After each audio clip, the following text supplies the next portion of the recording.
Welcome to the next module of the Master Gardener Volunteer Program, where we talk about basic nematology. Nematodes are going to be one of the things that we deal with as Master Gardener volunteers in our demonstration gardens, community gardens, as well as when we're working at the help desk.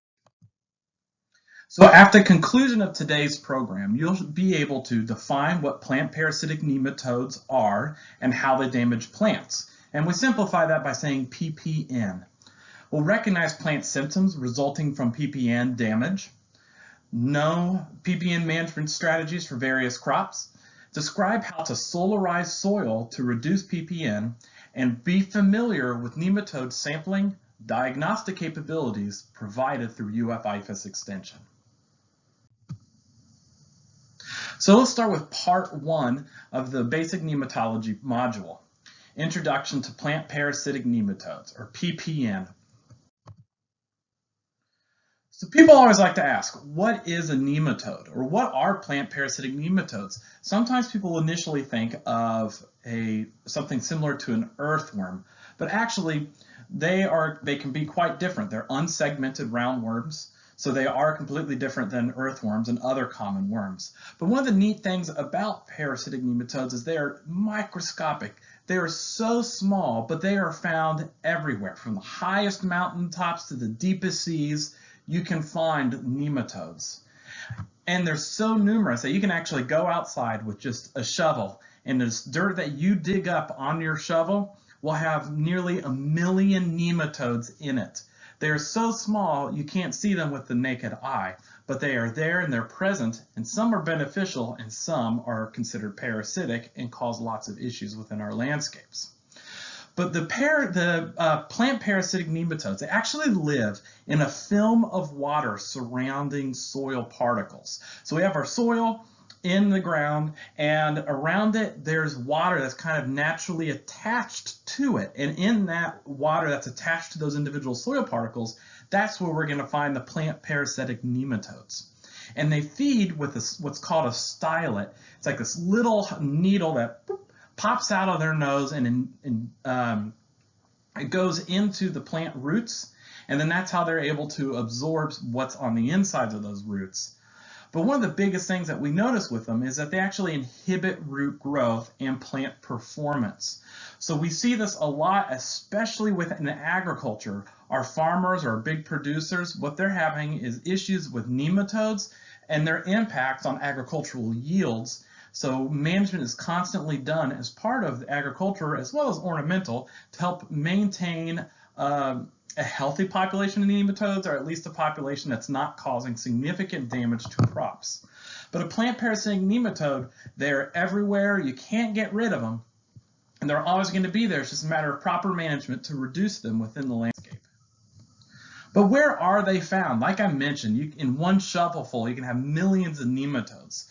But this graph that you're seeing on this screen kind of roughly shows their populations, or where they can be found. Roughly 50% can be within the oceans, 15% is within inside animals, 10% are actually on or in plants, and as well as the soils and fresh water. That's where we get about 25% of that population.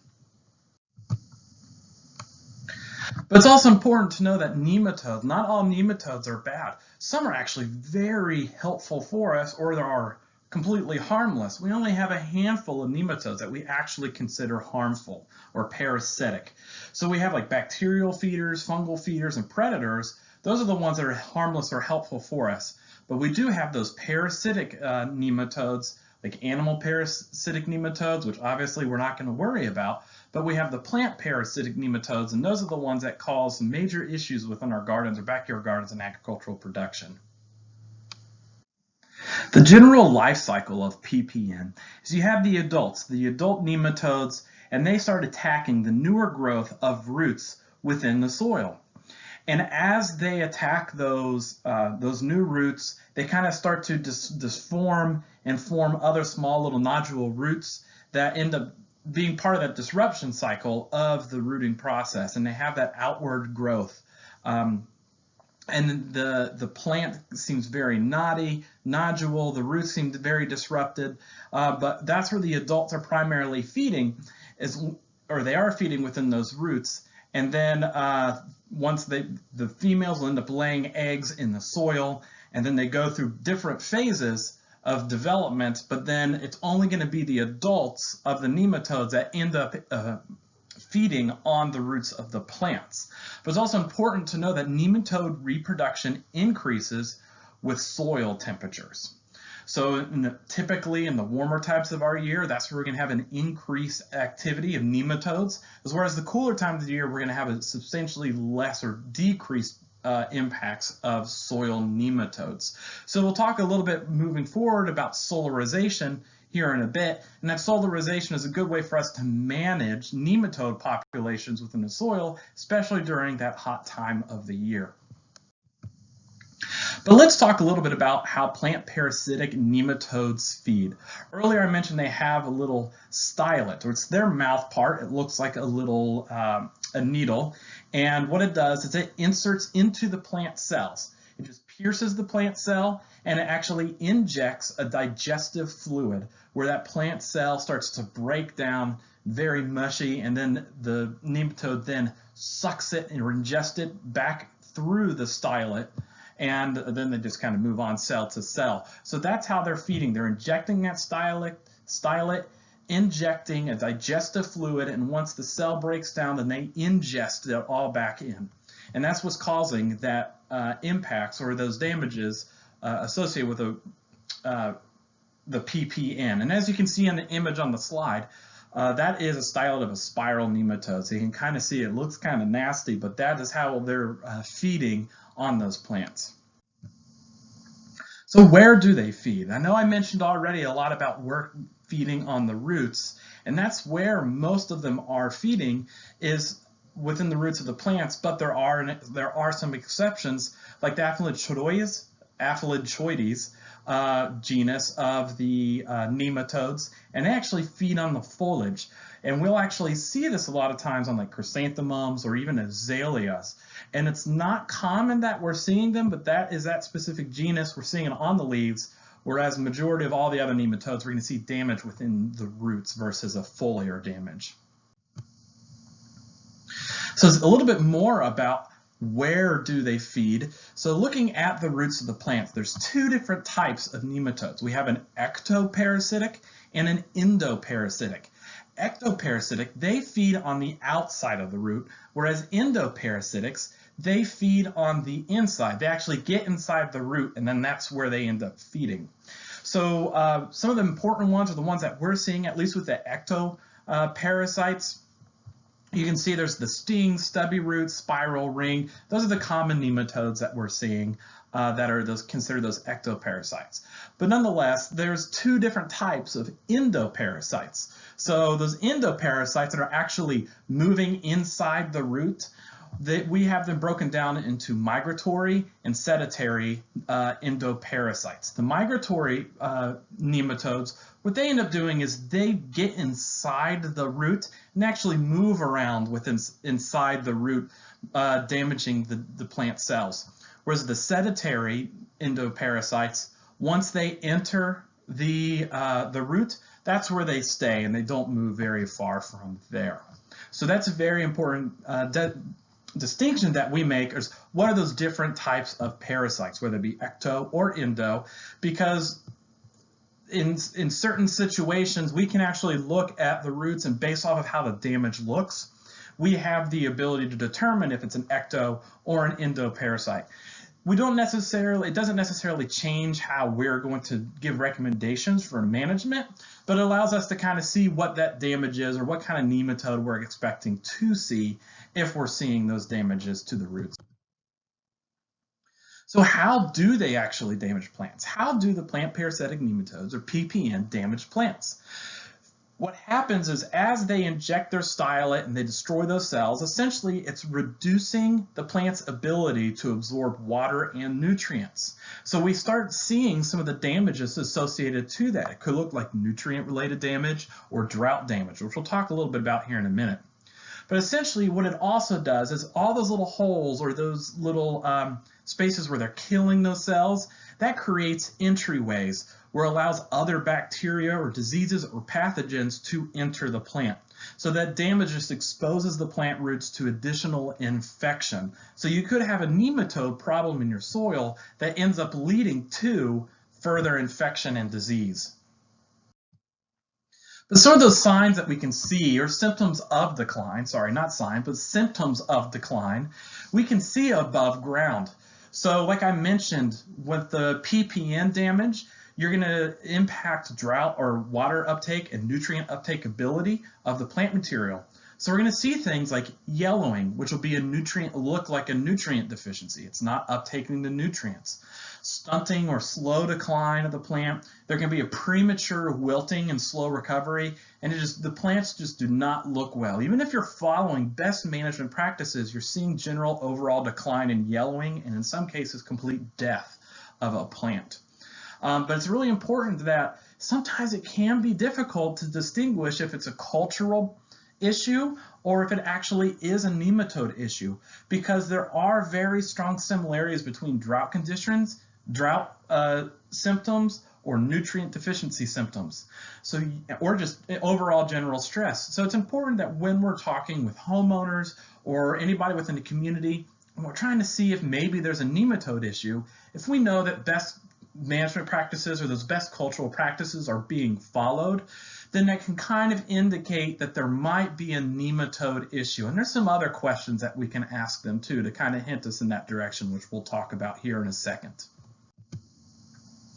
Some of the other symptoms of decline that we'll note is what's below ground. So we talked about what's above ground, but below ground we can start to see some of those symptoms. So the symptoms can vary with type of nematode, like I mentioned, but general root symptoms are going to be they're stunted, they're short, they look very deformed compared to what you'd expect normal healthy roots to look like you can see in that bottom center picture. On the left side of that image, you see those healthy roots. See how fibrous they are, and it has that white coloration to it. But look at the damaged roots. Those healthy fibrous roots have kind of fallen apart. They don't exist, and it has a much darker root system. And even on the image on the far left of the screen, you can actually see like those lesions and galls that are created as the roots swell up as kind of as a symptom of that nematode damage. So some of these symptoms that you can see, that the stunted short growth of roots, they look very deformed, they're dark or rotted, and they have those lesions and galls, or you might just have reduced root proliferation because roots are going to be incredibly fibrous and there's going to be a high number of them for all plant material. So if you're seeing a really weak root system from something that's pulled up out of the ground, it could be an indicator of nematodes or symptoms of nematodes, but always important to look at some of these other general symptoms to kind of see if nematode diagnoses, it can be correct. So let's talk a little about rate of decline.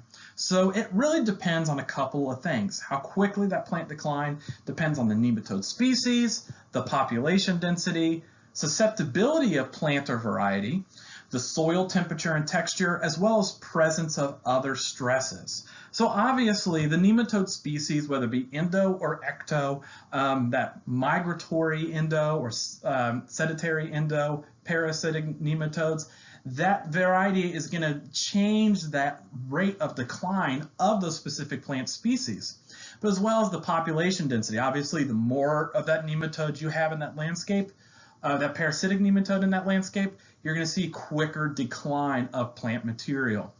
But also, we have a lot of plants that might be more susceptible or have a high resistance to nematodes. One of the great examples of something that has a high susceptibility is like tomatoes. Tomatoes in a vegetable garden typically have a higher susceptibility to nematode damage, and that's where we're going to see a lot of nematode damage within backyard gardens, is on those tomatoes first. But also soil, the temperature, obviously, the temperature of the soil, the warmer the soil, the higher population of nematodes you're going to have, the cooler the soil, that reproduction drops, you're going to have a lower population, as well as texture. So the texture of the plant, so we talked about how the nematodes live on the water around the soil particles. So if you have a more finer texture of a soil that might have clays or more clays or loam within that soil texture, you might end up having more nematodes within that soil because there's more water being held within that soil, so there's more areas in which those nematodes have to hide. Whereas our sandier soils, you're not necessarily going to have as much surface area or areas where that water can collect along those soil particles, so the population might not be as high. So that could be a benefit to us is our sandy soils, we might not see a high population, whereas our soils that might have more clays and loams or more organic matter might end up having a slightly higher population of nematodes. So we might actually see a higher nematode population more in our backyard raised vegetable gardens where we're building soils that have more of those organic matter and more fine texture soils versus just sand. But also, if there's other stresses within the plants, the damage associated with the nematodes is almost exponential. So other stresses can lead to higher symptoms or more frequent, or it can lead to the severity of those symptom presence associated with nematodes. So let's go ahead and jump into part 2 of the parasitic plant nematodes. But this time, let's talk a little bit specifically about PPN within the vegetable garden. So one of the things we like to ask are nematodes the problem? Are they the problem? The symptoms may be obvious, but there are, there are 3 common root knot nematode species in Florida, and we recognize them primarily by the galls on the fibrous roots. So you can actually look at the image on the right and you can see all those individual galls that are all over the plant, and those are like the egg masses that are associated with that reproduction cycle. The galls can be very small sometimes, but sometimes they're very obvious and when you can see them. So some of the things that are most susceptible to the root knot nematodes in our vegetable gardens are going to be within our tomatoes, which are part of that Solanaceae family. So a lot of those plants within that Solanaceae family will show symptoms of root knot nematodes, but tomatoes are kind of the big indicator plant species. Other susceptible plants that we might have are potatoes, okra, and other beans. So those are within that legume classification, at least the beans. We might have squash or other cucurbits and carrots. So those are the plants that are typically more susceptible to specifically the root knot nematodes, which are causing a lot of issues within our vegetable plant beds. So in the previous slide, we talked about how some of those symptoms can be seen as a little bit more obvious because we can see those gall developments on the individual roots, but sometimes the nematode symptoms are not as obvious when we're looking at roots. So in tap roots, galls may not be visible, or the roots get a little bit more knobby. A good example is the onions. The galls are barely noticeable and bulbs may be discolored and smaller. And lastly, in potatoes, the appearance is marred. The cross-section, and you can actually see in the image it's showing speckling, and that speckling is actually the feeding sites of the nematodes. So it's not going to be as obvious as it is with some plants, but it's important to know that at least with like carrots or other taproot plants, you might have a little knobby appearance, whereas you might have discoloration of the bulbs, or you might have that kind of speckling pattern that you might get, or a marred deformation look that you might see on things like the potato. But it's important to kind of distinguish, what are galls, it's important to know that root knot nematode galls may be confused with beneficial nitrogen fixing rhizobium nodules on legumes. So you can actually see on the right, that's a legume root system, and those little nodules, what they're doing is they're actually taking atmospheric nitrogen and they're fixing it in the soil to allow that plant to then uptake the nitrogen. And we call those nitrogen fixing plants, and that's due to a symbiotic relationship with that rhizobium. And that is important to distinguish between that versus a root knot galls. Those root knot nematode issues, like what you see on the left, that's problematic, and that's a nematode issue. Whereas the image on the right, that's actually a beneficial relationship. So knowing that if you have a nitrogen fixing plant and you're looking at the roots of a nitrogen fixing plant, so essentially any legume, and you see just those little nodules, it's not going to be a nematode. But if you have any other plants and you're having kind of like those, you can kind of see how it's more swelled versus those little nodules, that's going to be more of an indicator of those root knot nematodes. So let's look at a bit about the numerous plant parasitic nematode attack vegetables. So essentially what we're looking at in this chart, which we have an EDIS publication that even talks about, the type of nematode is what's in that very first column. You have root knot, sting, stubby root, root lesion, cyst, all, stunt, lance, reniform. Of course, you don't need to know all these different types of nematodes. The most common one that we are going to be dealing with is going to be that root knot or sting. But still, the management is going to not necessarily differentiate between the types of nematodes. There could be some situations where we can actually get the nematodes identified through an assay form, which we'll talk about at the end of this module. So then you can get a more proper management. For backyard gardeners, though, it's going to be you either have nematodes or not in most cases. So looking at this table, you actually see what type of nematode is present and typically what we're seeing them target or attack. And you can see that root knot, sting, and stubby root nematode are the most common ones that we're seeing within the landscape. And predominantly it is going to be that root knot nematode. So let's talk a little bit about the root knot nematode management strategies. So there is no one management option will resolve a nematode problem, but there are best management practices that we can do.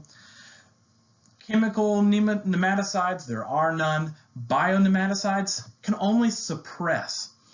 Sanitation, that's going to be one of your biggest keys, your biggest ways to help minimize nematodes within the landscape, because you don't want to introduce contaminated plants or soil. It's kind of funny when you actually talk about gardening and the importance of sanitation, especially with our hands and the tools and the instruments that we use throughout the garden.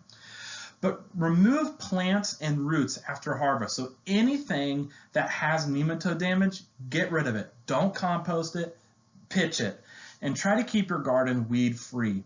Those can all be great ways to help reduce that population or control the spread of the population.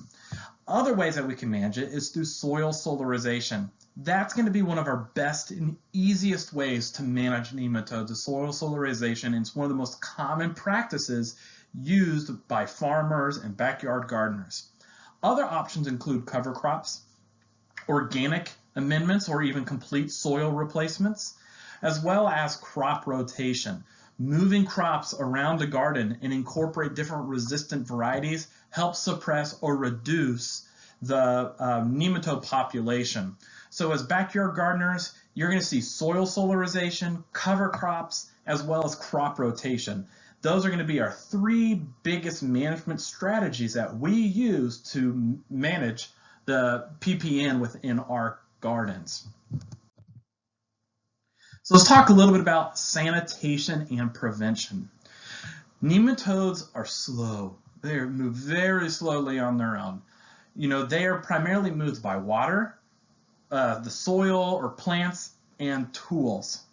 So it's important that if you use tools and you're using them within an area that has an infestation with nematodes, make sure that you're washing all of those tools after that use, immediately after that use, with a 10% bleach solution that helps kill the nematodes and wash those and kill any other bacteria or anything like that might be on those tools, but it helps prevent from spreading them to different parts of the garden or the landscape. Make sure that you remove any infected roots after harvest and do not compost, like I said. So what spreads nematodes? We have shovels, hose, rakes, shoes, boots, wheelbarrows, vehicle tires, neighbors, family members, pets, improperly or partially decomposed compost. So it's almost endless the ways that we can spread nematodes. So sanitation and making sure that if we do have a nematode issue, that we remove that plant material from the soil as much as possible and dispose of it properly.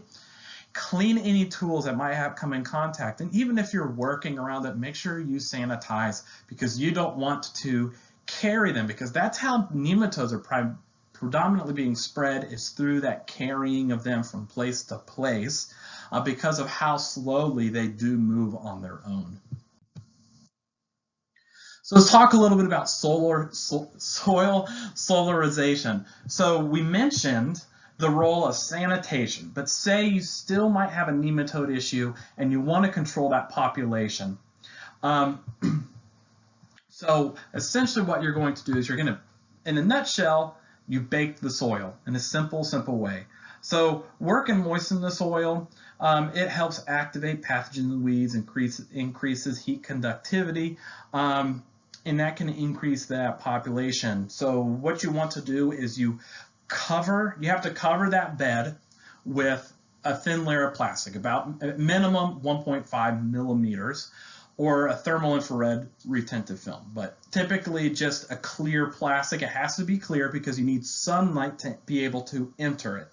If it's a black plastic, the sunlight doesn't actually enter it and stays a little bit, it doesn't get hot enough within the soil. It reflects the sun or absorbs that heat. It doesn't actually let it transport into the soil itself. Seal the edges of the entire plastic that you drop down, and to help prevent heat loss. And then what that's going to do is that's going to increase the soil temperatures. And I know that we talked about as soil temps increase, the population and reproduction rates increase. But actually what we're doing is we're increasing the soil temperature so high that it's actually killing the nematodes. So that soil temps, we want to try to get 95 to 140 degrees Fahrenheit, with that 135 being most ideal to a depth of 4 to 12 inches. But you need to make sure that you leave the plastic on for a minimum of 6 weeks. The longer the better, to make sure that you're reducing that nematode population as much as possible.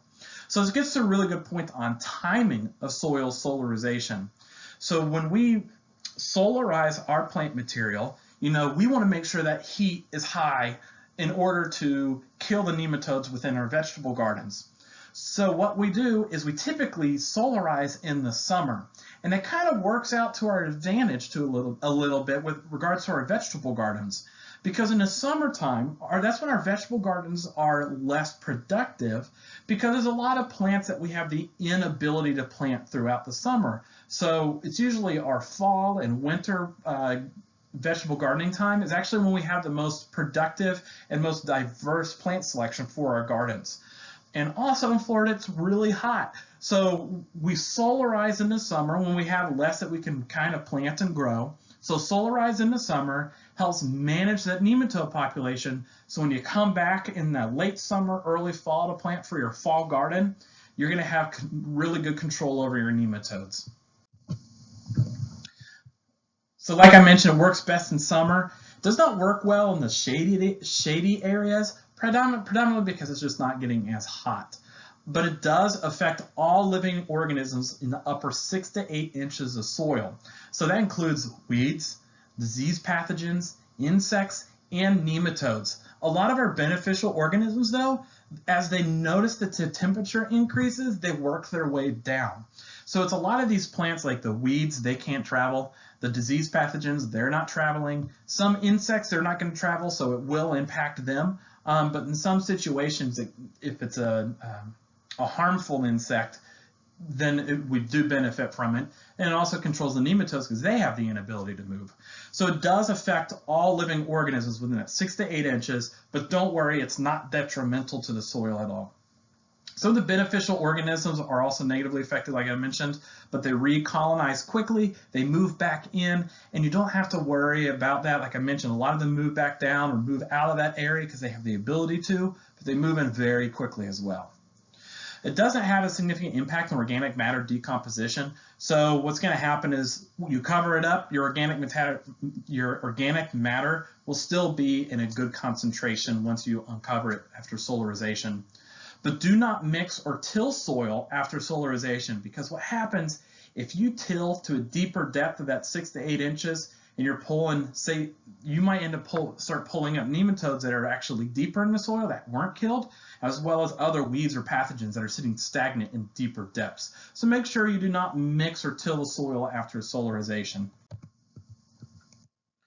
So looking at some of the research that we have done, this study comes from, some of this information comes from a study in 2006 and 2009.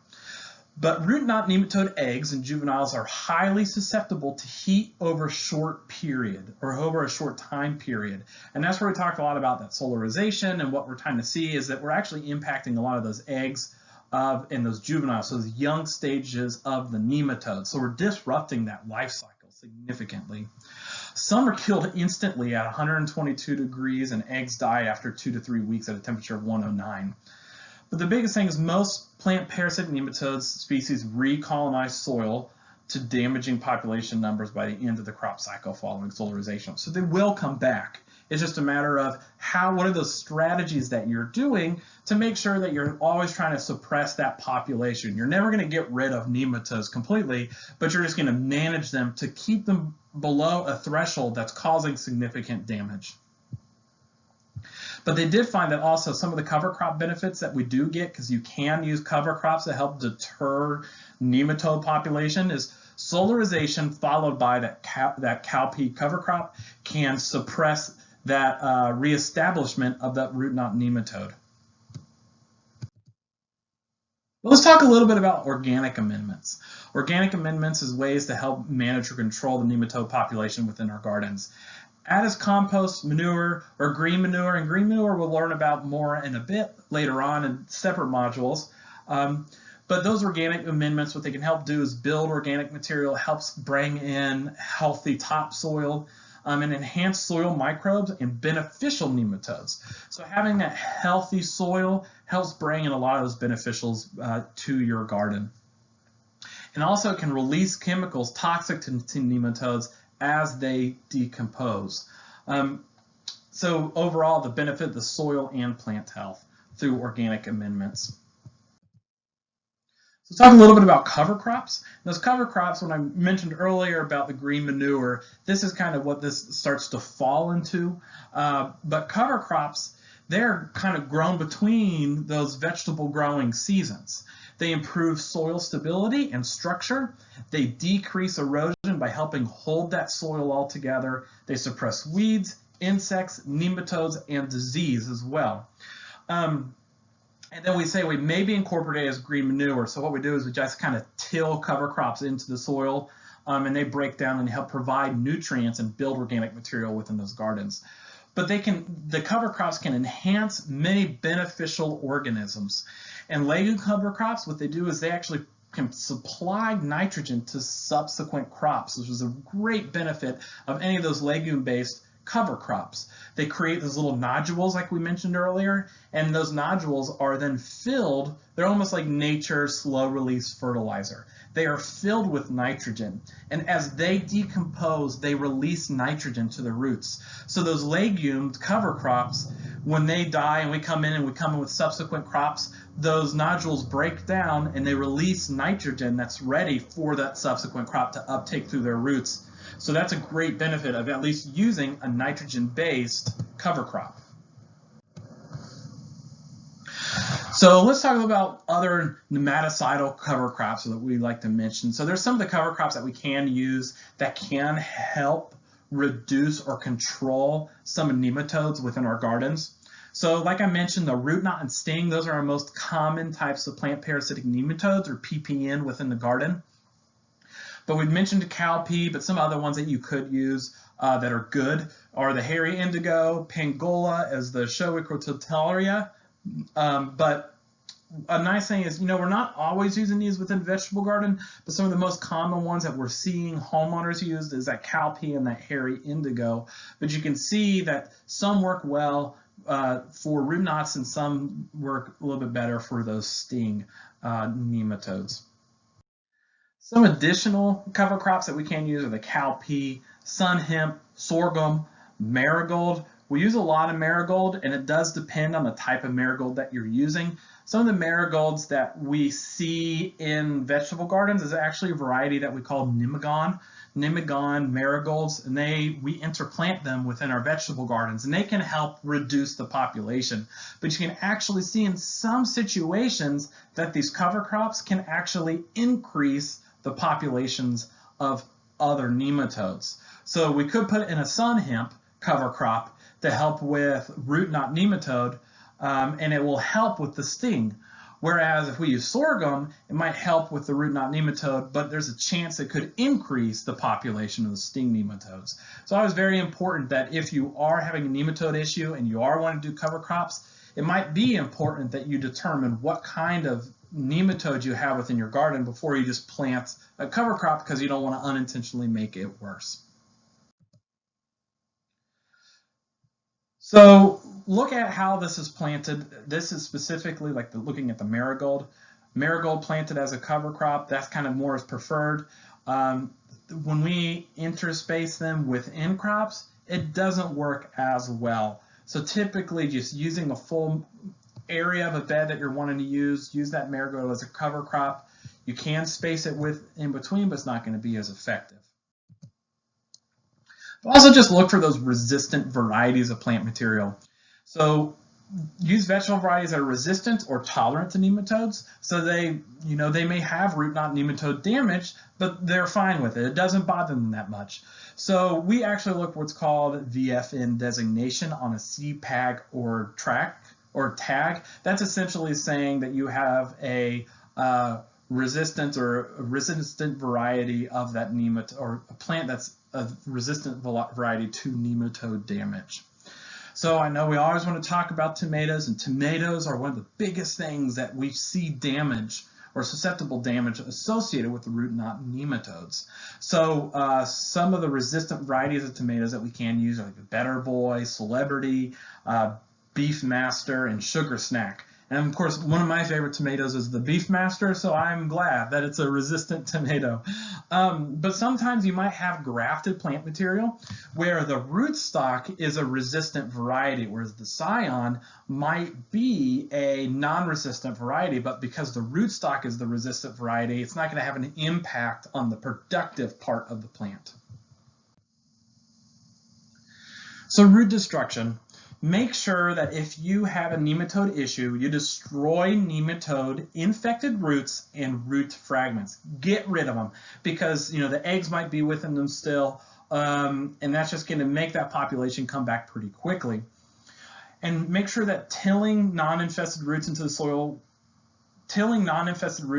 will improve soil health nonetheless. But make sure that anything that's nematode infested, roots or root fragments, are removed from the garden as soon as possible.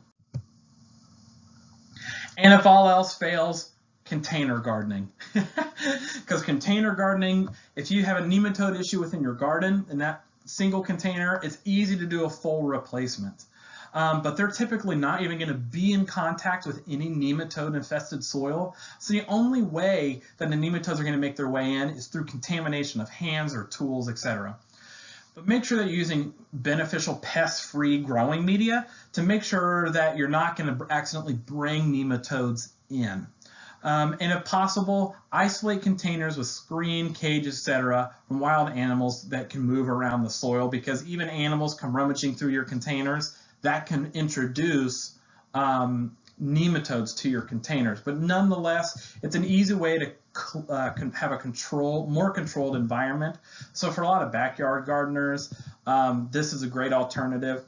I know a lot of people like to solarize their raised beds in the summer, and then they'll do some of our more heat-tolerant vegetables in containers, because they can put one big container or a few big containers, they can do sweet potatoes, and some of the other small containers, that's where they can do like okra or some of our hot peppers, etc. So it's easy to do solarization of those beds and containers in the summer, but because of the control that you can get with. So let's jump into part 3 of management of the plant parasitic nematodes. But this time, rather than talking about vegetable gardens, let's talk about management in turf grass. So let's talk about the decline, or the symptoms of decline in turf grass. Above ground symptoms, they're irregularly shaped patches. It's very patchy. There's no real pattern to it. And And what we're going to see is that yellowing or wilting and browning of the turf grass. And sometimes it can be easily confused with some other turf grass pests like a chinch bug or sod webworm. But typically, if you're seeing that damage of chinch bugs and sod webworm, you can find them in the landscape. So if we're seeing these irregular patches and we're not finding any of those common turf grass pests, it could be a nematode issue, which can lead to death in those areas. And it's important to note, just like our vegetable gardens, we're seeing what could be similar stresses that can be associated with drought, insect damage, disease, or just overall general stress. And that's because of its inability to uptake some of the water and the nutrients it needs in order to be a healthy stand of turf grass. Some of the below ground symptoms that we'll notice is going to be similar to a lot of the other plants that we have for vegetable gardens. Abnormally short and stubby roots. They're darkened or rotten looking, and you can actually see that, again, that same example that we had previously. But they appear to be cropped off just below the soil surface. So they're really, really short root systems. But the thing is, root galls or knots are usually not as evident like they are with our vegetables. So looking at this image, you can actually see that irregular area of turf grass decline. You know, that's going to be one of our biggest indicators, especially if you're not finding any of that pest issues and you know that best management practices are being followed. That is going to be an indicator right there that there is a nematode issue, and it could be worth doing a nematode test to determine what that population is within the soil to see if that is the true cause of that damage. But it's really important to know that drought and watering restrictions can cause damage to become more severe. So you could have that nematode issue, but then if you have drought or drought watering restrictions, so the plants aren't getting enough water in general, that's going to increase that severity of that damage or those symptoms that we're seeing within the landscape. So unfortunately, because of how we grow sod commercially, that's a way that we commonly see nematodes introduced to landscapes, is because of sod farms and not being managed properly. And it's next to impossible in certain situations to have a good understanding of your source of your turf grass variety and if it's been tested with nematodes, or if it's been tested or treated for nematodes. So let's talk a little bit about turfgrass susceptibility to plant parasitic nematodes.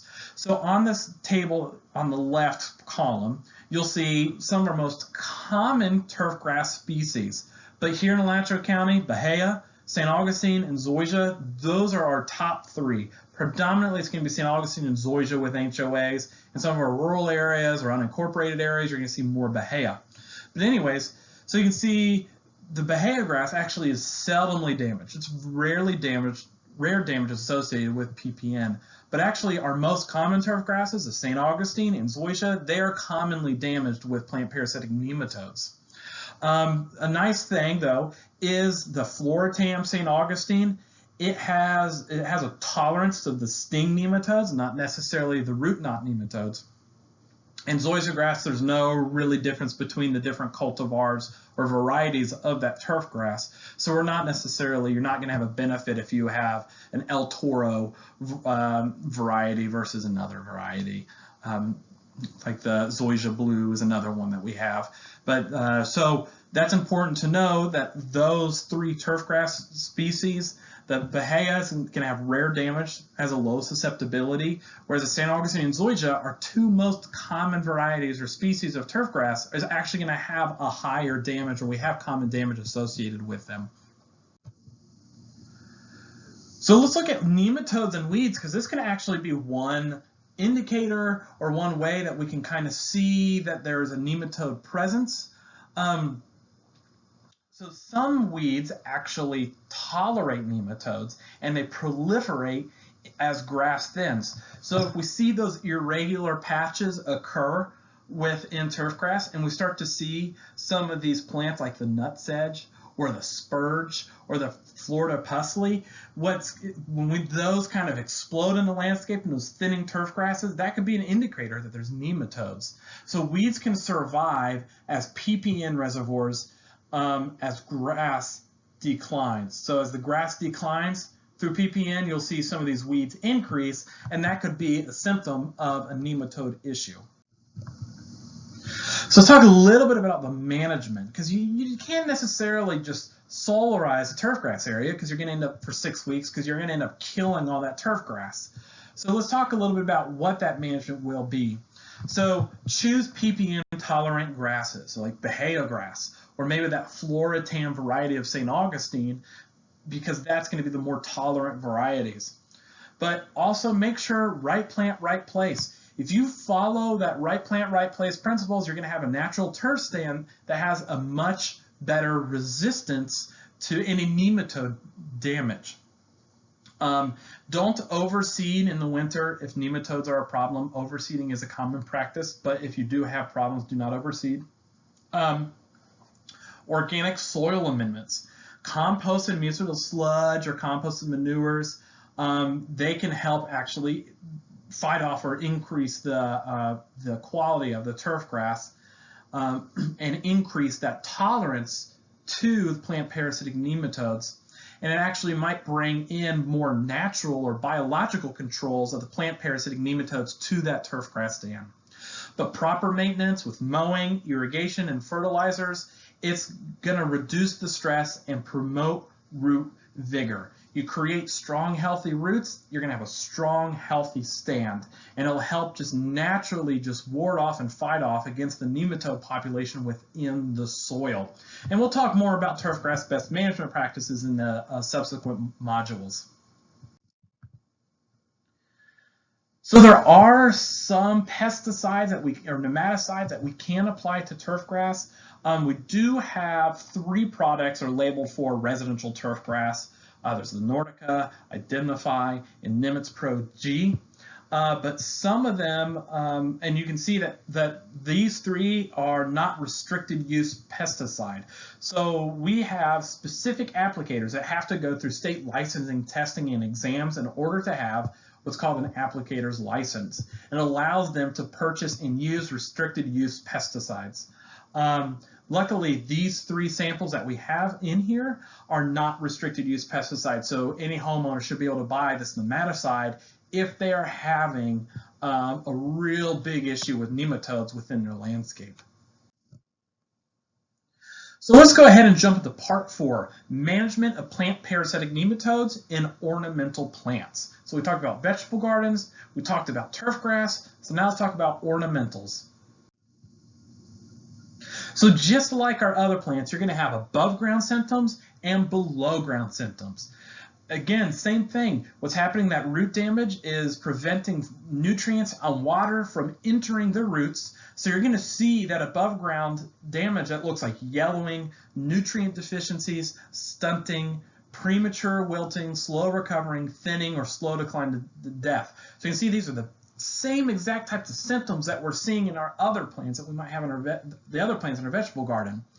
And the below ground, of course, it depends on what kind of plant parasitic nematode is present, but typically, again, stunted, short, deformed roots. They're dark and rotting. They'll have those lesions and galls, and they'll have reduced root proliferation. So we're seeing that these symptoms are very characteristic between all these different plant types. So some of the plants that we're actually going to see in the ornamental landscapes that are impacted by root knot nematodes include butterfly bush, hibiscus, boxwood, pittosporum, lantana, oxora, Japanese holly, the rose, as well as gardenias. But the nice thing is we have the rose and the gardenias that can use that nematode resistant root stock. So some of the landscape plants that we have that are resistant to 3 or more species of root knot, the Walter's viburnum, or blackhaw, that's a great ornamental landscape plant that we use as a big massing plant, and it's nice having that resistance to nematodes. Sweet pepper bush, fire spike, that gold dust croton, and oak leaf hydrangea. So these are nice plants. You know, obviously there's thousands of plants, but if you're working in a landscape and you know that there's nematode issues and you're wanting to give some type of recommendation, these can be some of the plants you start to think about because you do know that they have a resistance to different types of nematodes. So some of the bedding plants that are very susceptible to root knot nematodes include coleus, celosia, sunflower, zinnia, petunias. So we actually see that there is a significant list of plants that are very susceptible to root knot nematodes. You can always look for the EDIS publication, the IN 470 or INY 681, that can give you a full list of some of the other plants that are very susceptible to this damage. So let's talk about that management of nematodes in ornamental plants. No chemical nematicides exist. Bionematicides, they do exist. So one example is that Melicon, WG. But don't plant susceptible or infested plants, and just always follow that right plant, right place. If you're following right plant, right place guidelines, you're going to have a plant that's very healthy and happy within that landscape, and it produces strong, healthy roots on its own because it's going to thrive in that environmental conditions. So it's going to create its own natural resistance to nematodes and nematode damage. Rotate bedding plants, so like those annuals and perennial, or the annuals that you might bring in seasonally, rotate them, alternate with resistant or tolerant species varieties. Very similar to crop rotation. We're rotating crops around a vegetable garden or raised bed to help reduce population. We can do that using that same idea when we're planting some of those bedding plants or annuals. Rotate them around the landscapes. You're not always planting the same plant in the same place. And you can actually solarize those annual beds. So if there's going to be an area that you want to kind of just, you know that there's going to be a nematode issue or there's signs of nematode issues, you can selectively solarize parts of your annual beds rather than planting something in, solarize it for a season, so it allows you to restart. Add organic amendments, so coming back with compost, again, can help create that strong natural resistance and invite some of those beneficial insects that might predate on nematodes. But also, grow in containers. Yeah, container gardening is a great way to add color and variety to a landscape, as well as make sure that you are not limiting your the likelihood of having nematodes come into your garden.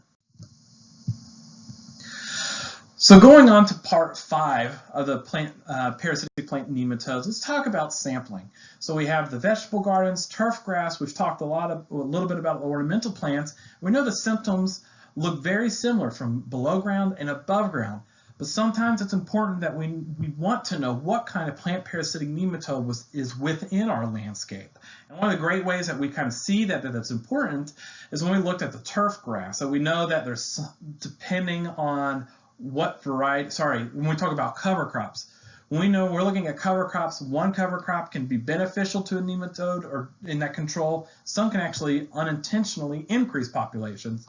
So there are certain situations where you might want to know what type of plant parasitic nematode is present within the landscape or garden. So sampling is going to be very important. So in order to do sampling, sample at the end of the crop. And that's where that population is we're going to see that severity of that damage. So at the end of that crop rotation, it's not going to happen at the beginning when you first plant. Both soil and roots are needed. So you can't just take the soil sample or just the root. You need a combination of the two, and they have to be from that same spot. So collect from around the drip line of each plant. So you're getting a series of different samples. And soil sampling should be somewhere between 8 and 10 inches. Do not include the first inch of soil because typically it's going to be devoid of any nematodes. Only include roots from the plant being sampled, of course. And place soil and roots in the same plastic bag. Isolate them so you're not getting cross-contamination between different samples. Minimum, you need 2 cups of soil and about 1 to 2 cups of roots. So you actually see that each sample requires quite a bit in order to get that testing done. Follow sample care and shipping instructions that come as part of what we call the nematode assay form or assay form. So when we're trying to sample for PPN and turf grass with existing damage, we want to collect as instructed by diagnostics lab. So it might be important that you always reach out to the diagnostics lab or have homeowners reach out to the diagnostics lab to determine that sampling procedure.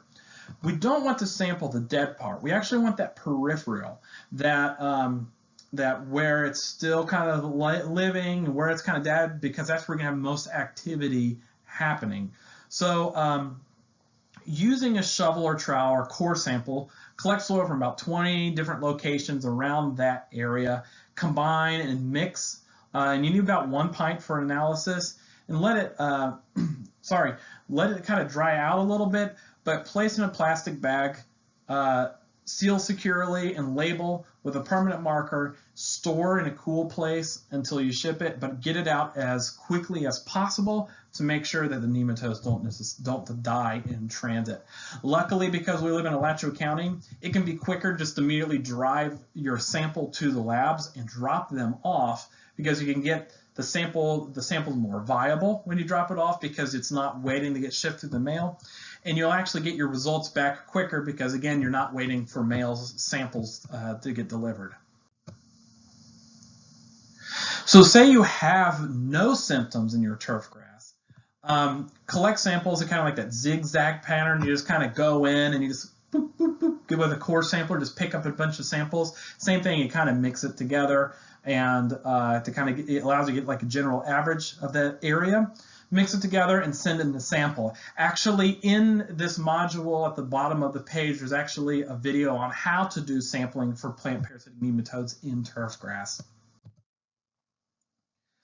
So sampling for plant parasitic nematodes in turf grass, proper sampling is critical to ascertain if PPN are a problem or not, because you're always going to have plant parasitic nematodes.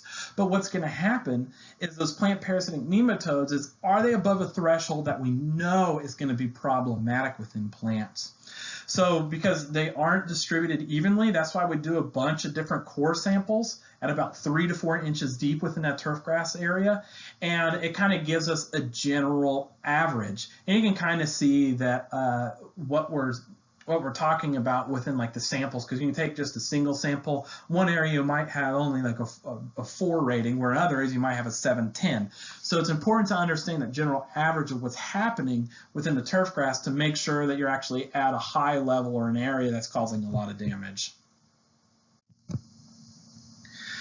So sampling depth. So it's important, when sampling for nematodes, it's important to sample where most of the nematodes are. Failure to do so will actually dilute the sample and make inaccurate diagnoses. Pre-plant samples are normally taken 8 to 10 inches deep, so that's before you do the planting. Post-plant samples are normally taken where majority of the roots are, and that can depend on the type of plant. So annual crops about 6 to 8 inches for post-plant, trees and shrubs 8 to 10 inches, and turf grass is 3 to 4 inches. So you can see that pre-plant is normally 8 to 10 inches. Post-planting depends on the type of plant species that is in the landscape. And timing. Timing is going to be very important. Sample at the right time. Nematode populations fluctuate throughout the year. May be undetectable during the winter and early spring, and that's because that's the cooler time of the year, so our soil temperatures are lower, so reproduction rates are much lower. But they often increase to very high populations by early fall because of the summer temperatures. So summer temperatures come in, that reproduction rate is growing and peaks in the summer, and that's where we're going to see that spike in populations towards the end of summer, because that's when we've had that longest period of high reproduction of nematodes. So what happens is the sample processing. So we have that lab where we can take things in. So it all depends on if it's like what they do with the roots and what they do in the soils. And I'm not going to it's not necessarily important that you know exactly how this happens, but it's important to know that the procedure is a specific methodology that is standardized to determine what those nematode levels are. And that standardization, that is what we use to determine if we're beyond a certain threshold for management or not. 10 ways to destroy a nematode sample. Don't do these. Dry the soil. So if it's sometimes we like dry soils for a soil test, but we're doing nematodes, we need that moisture because that's where the nematodes hang out, is on that moisture on the soil particles. Put the sample in a large box so they can rattle around during the shipping. if taking multiple samples, don't label the bags. Let the lab figure it out. Make sure they're labeled. If shipping is in a Ziploc bag, don't put tape on the zipper. Hopefully it won't open up in transit. No, the Ziploc bag is actually important because it helps retain moisture. If we put it in a paper bag like we do with our soil samples, that moisture actually it releases and the bag breathes a little bit more, and that Ziploc bag allows that moisture to kind of stay with inside. Send grass clippings to the soil. Collect less than a pint of soil. So you can see that these are some of the ways that you're going to have an unsuccessful sample. So following this best management practices, and when in doubt, call the lab for specific sampling guidelines that we can give to homeowners, or those are the contacts that we can refer homeowners to that lab to say, reach out to them. We recommend that you do a nematode test. Reach out to them for proper diagnoses, and then once we get those results, reach out to them for proper sampling procedures, and once you get your results back, we can talk about best management practices moving forward. So the form that you have, or that is accessible to homeowners, you can actually see those example thresholds that we have. So that's based off of the number of nematodes per 100 cc's of soil, or number of nematodes in 10 grams of those roots. So you can see the sting, lance, spiral, and stubby nose. Those are just the thresholds for specific St. Augustine grass. So it is important that when you are doing that sample, you're talking about what the type of plant is for, because that might depend on how they are going to give those recommendations back. So I would like to give acknowledgement to Dr. Bill Crow. He's actually one of our extension nematologists and specialist in nematodes, and he helped put this program together, as well as Roy Levin, a landscape nematologist and entomologist with the Environmental Pest and Lawn Services.